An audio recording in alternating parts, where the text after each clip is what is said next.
14 bison came to Catalina for a movie. 100 years later, what's next? The invasive species was brought to Santa Catalina Island in 1924. Now conservationists face a complicated decision about bison's impact on the island. In the winter of 1924, 14 American bison weighing 1,500 pounds arrived in crates at the harbor of Santa Catalina Island off the coast of Los Angeles, California, where they were set free to roam the hillsides. Local lore has it that they were brought here to film a movie, though there's little evidence they made a Hollywood debut. But over the last century, the bison have become the unlikely stars of Catalina's ecosystem. It's unclear how much longer that will last. The herd that once numbered as high as 524 is now stunted at 90 and no longer reproducing. While some argue the bison are integral to the island's cultural identity, others point to the ecological concerns of allowing this invasive species to remain. Now, Catalina stands at a crossroads, facing a complicated decision on what's best for the bison, its critical ecosystem, and its human residents. A view of Avalon and Avalon Bay on Catalina Island in California. Why are there bison on Catalina? Bison are not native to the Mediterranean climate of the 75-square-mile island that sits off the coast of Southern California. Why the bison were brought to Catalina is still shrouded in uncertainty, with several contradictory tales. The most common, which can be recited from memory by most Catalina residents, is that 14 bison were transported to the island for the production of Zane Grey's Western film, The Vanishing American. Bison or buffalo, possum or opossum, what's the difference? The stickler of it all is there are no bison in that movie, says Gail Fornacier, Deputy Director of External Affairs at the Catalina Museum for Art and History.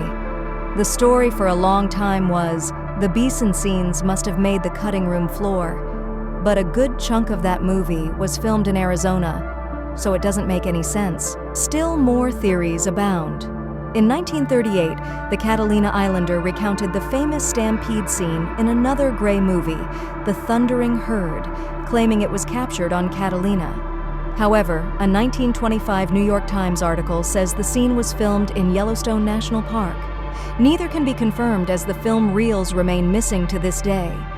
It's still a little bit of a mystery, Fornacier says, and probably always will be. One of many problematic invasive species, there's not too many places on this planet that are better than Catalina Island, Lauren Denhart says, as we approach a vista with sweeping views of a sparkling Pacific Ocean. Denhart is the Senior Director of Conservation at the Catalina Island Conservancy, the nonprofit that manages 88% of the island's 48,000 acres. Catalina, the southernmost of the Channel Islands, is geologically pivotal in preserving biodiversity that exists nowhere else on the planet, including the Catalina Island fox and the Catalina Island mountain mahogany, the rarest tree in North America. But the island's biodiversity has faced a growing threat ever since the 19th century ranching industry introduced cattle, horses, sheep, and other non-native herbivores to the fragile ecosystem. What are invasive species, and how can we control them? The most notorious of these newcomers were the mule deer, which arrived in the 1930s.